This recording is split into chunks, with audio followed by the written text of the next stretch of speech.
আসসালামু আলাইকুম। এই রান্নাটা আমি ফ্রাই রুমে করি। মাছগুলোকে প্রথমে ফ্রাই করে নেবেন। ওই একই তেলে পেঁয়াজ, রসুন, আদা, দুটো কাঁচামরিচ, শুকনো মরিচ আর সাথে একটা টমেটো দিয়ে দিবেন।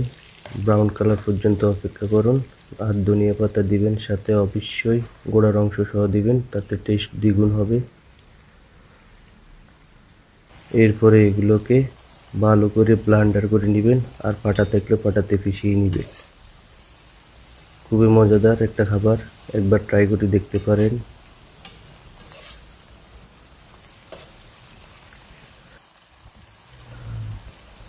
এগুলোকে উঠিয়ে নেবেন। উঠিয়ে নেওয়ার পরে বাকি যে তেল থাকে ওই তেলের মধ্যে একটু জিরা, একটু তেজপাতা, সাথে পেঁয়াজ কুচি দিয়ে দিবেন।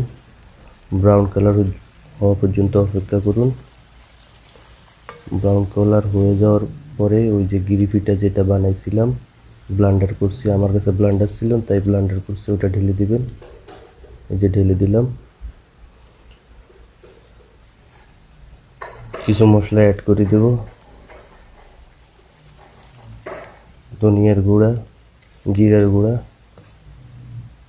হলুদ, লবণ, ব্যাস ঘরোয়া যে মশলাগুলো থাকে ওগুলো দিলেই হয়ে যাবে।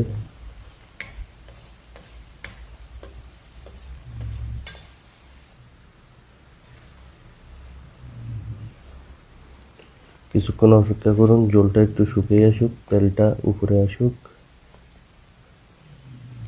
তারপরে আমি যে ব্লেন্ডার করছিলাম ওই ব্লেন্ডারের মধ্যে পানি রেখেছিলাম দিয়ে দিচ্ছি।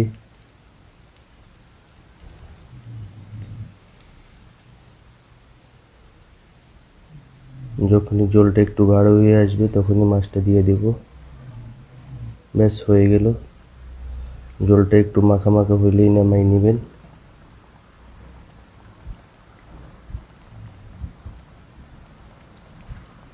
মাশাআল্লাহ, কালার দেখুন কেমন হয়েছে।